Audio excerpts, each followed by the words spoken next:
Hey there. Good morning. Well, it's good morning for me. Just about 5:30 a.m. I'm waiting for Mike. We're going to be floating down the Humber River today, looking for Brook and Brown trout. I got my fly rod and 2 spinning setups with me. I got all the tackle that I'm going to need. Got some snacks, got some other stuff. I think I'm ready to go. Mike's going to be here soon. We're going to get the boats loaded up in his car, drop my car off at the pull-out point, and we're going to be taking Mike's truck up to the put-in point.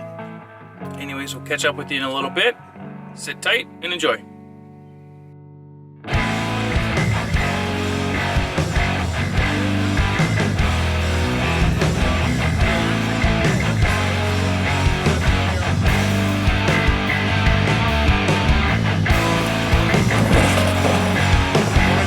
Down the stairs? Yeah.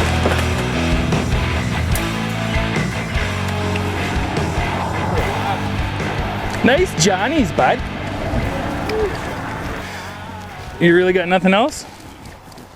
I was gonna wear my waders too, but I figured on the way home I wouldn't want to be wet. That's okay, I don't give a shit if I get my shoes wet.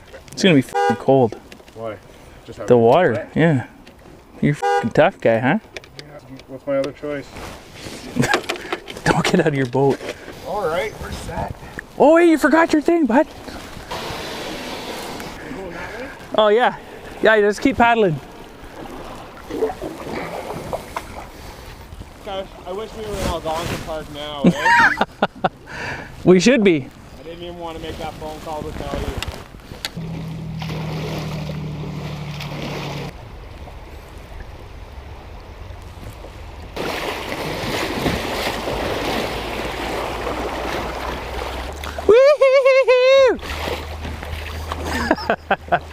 I've talked to a few people, man, who said there's like 20-inch browns in here. Yeah, what the dude at Sale was saying was like the catch limits are a lot more lenient out here. So like people will come here and they'll take those big fish home and eat them. Really? So he said the fishing's, it's tough, but there are some good fish. This looks like an alright little spot here. Let's pull off here and we'll walk around for a bit.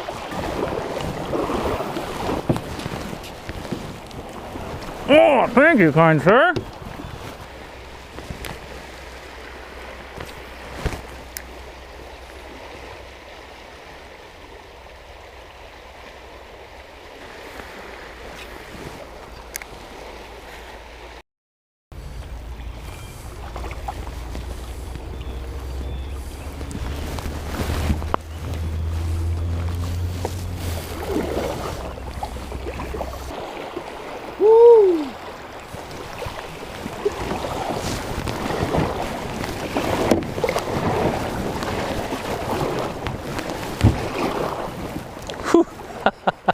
Did the same thing to you, eh? No, I didn't hit anything, but I spun around. Well, me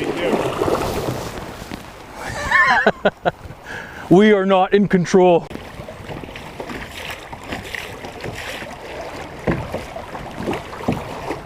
over in the little sandbag. That looks nice.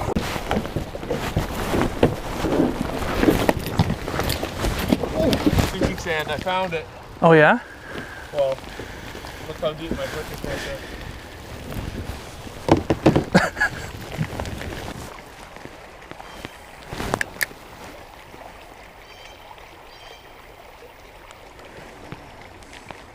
Looks like a really cool up here, eh? Left side is perfect. Oh, it goes right around this, I think. Yeah. Should have been on the other side. What's that? Should have been over there. Yeah, that's what I'm saying. Didn't have any option to pull over though.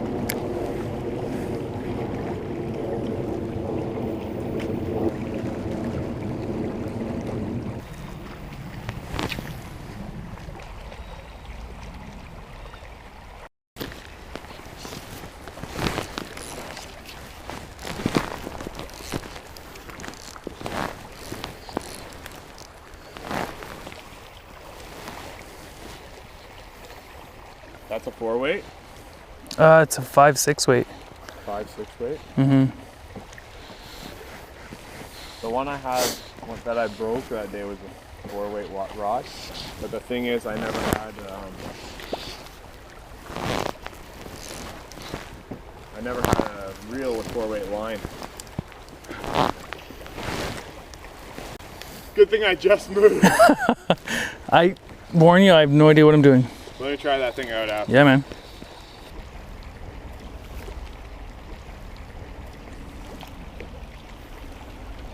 Thing is, I have no idea how deep it is there.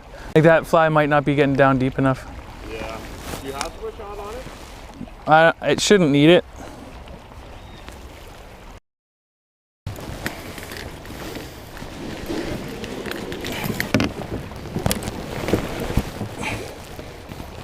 All right, what are you waiting for?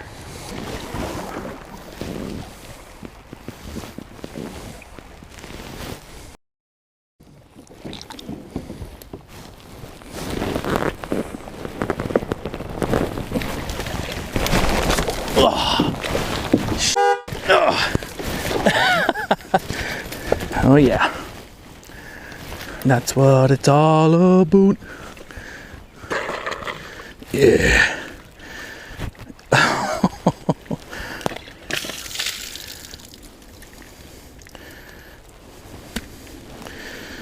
Well, guess I'm freaking wet.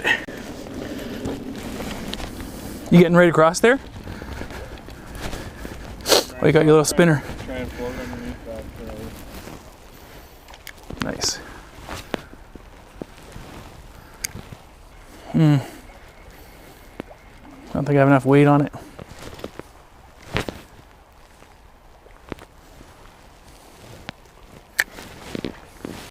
Don't fall in.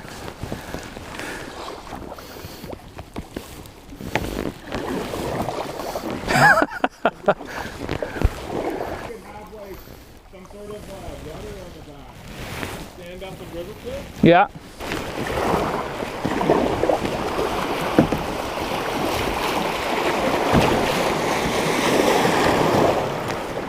Keep digging the inside corner.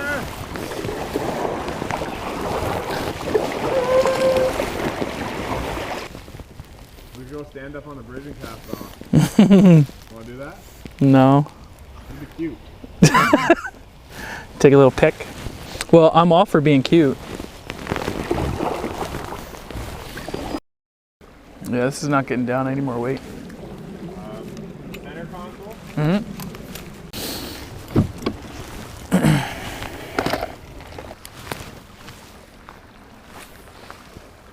You want to try this ultralight?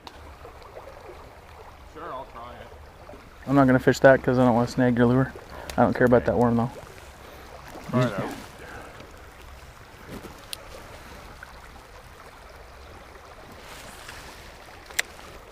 Yeah, it feels smooth.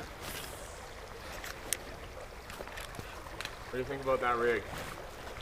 Like,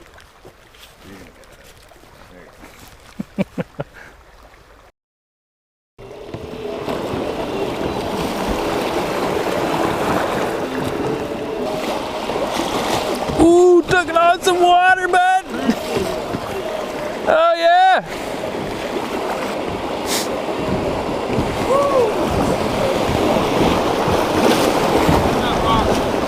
Oh.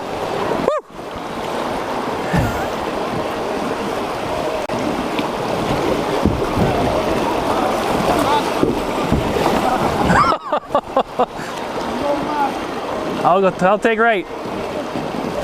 Oh! Nice.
Okay, so that was the last clip that I took that day.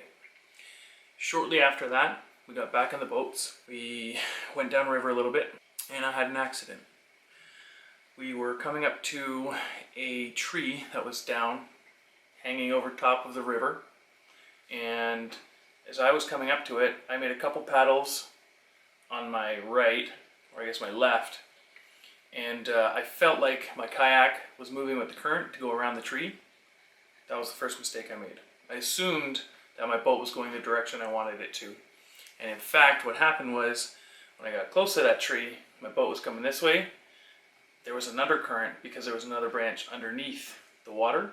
And that actually, as I got close to it, sucked me in. So the front of my boat, I hope you can see this here. The front of my boat went under the front of the tree. I put my hands out in front of me to brace myself so my chest didn't hit the tree.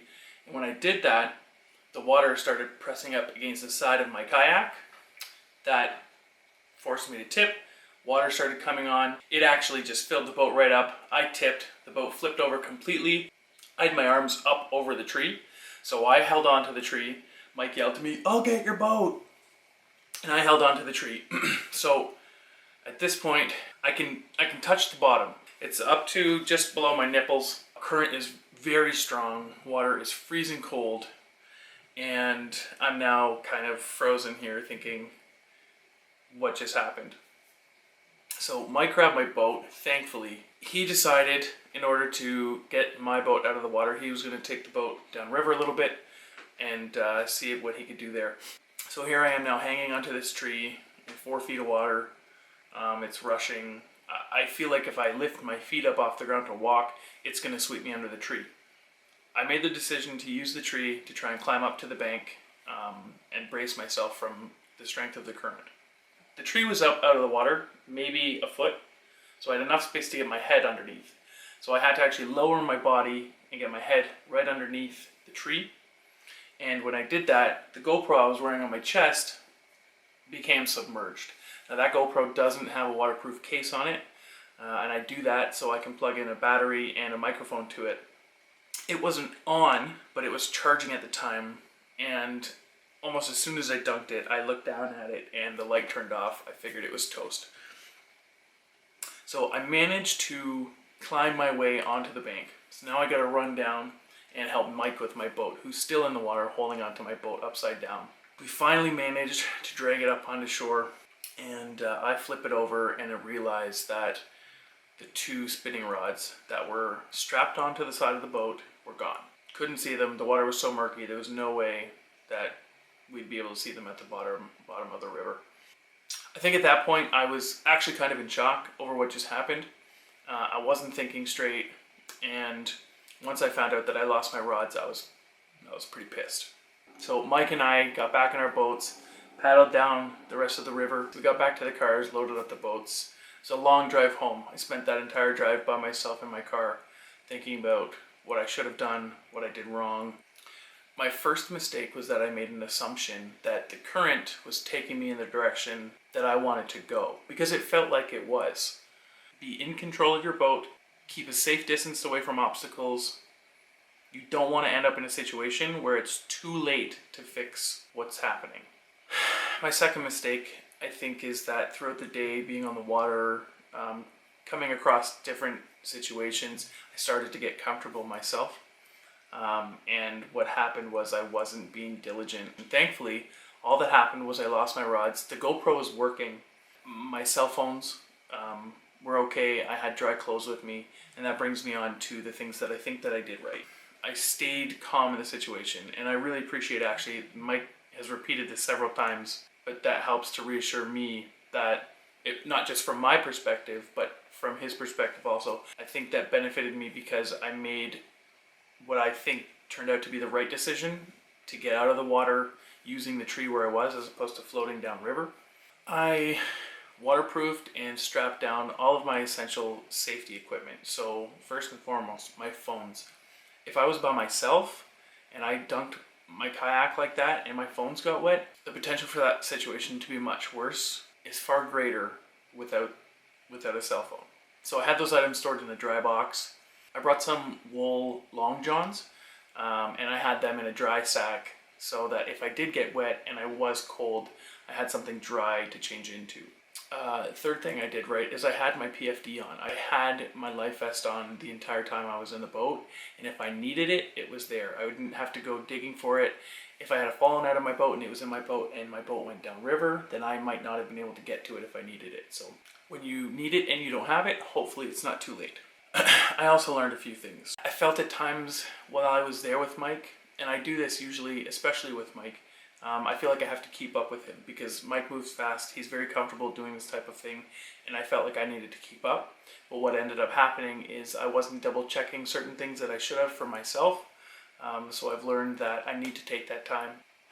Another thing I learned is to be with somebody. If you're going out on the river, especially if you're inexperienced like I am, have a buddy with you, someone who is experienced, someone who knows what they're doing, someone who can help you in a situation where you can't necessarily help yourself. The third thing I learned, and it would have made this video so much better, is to always be filming. I had enough memory cards, I had enough battery, I don't know why, I had the camera off at that moment. If I hadn't been filming, it would have been some damn good footage, I'll tell you that. Next time I fall in the river, I will get that on camera for you. And lastly and quickly, I'm feeling thankful. I am very thankful to my partner and to my family for letting me take that day. I did have a lot of fun regardless of the situation. So I'm very grateful that I was able to have that opportunity. Grateful and thankful for Mike. He helped more than probably he knows in that situation, and his experience and him staying calm in that situation, I think probably saved a lot of my stuff, and I'm incredibly grateful for him for doing all of that. So thank you, Mike. And lastly, my brother, because that kayak belongs to my brother. And although I have a really big, huge, heavy, clunky, crappy canoe that I could have used, he let me use his kayak because it was much more appropriate for the situation. My hope is that this video will serve as a reminder to those who don't have much experience in a kayak on a river like myself, or even those who are longtime kayakers, very comfortable on rivers, who might just need a reminder that when you're on the river is king. Thank you again for watching. I appreciate the views, I appreciate the feedback, and I appreciate you. Thanks very much, and we'll see you in the next one. Take care.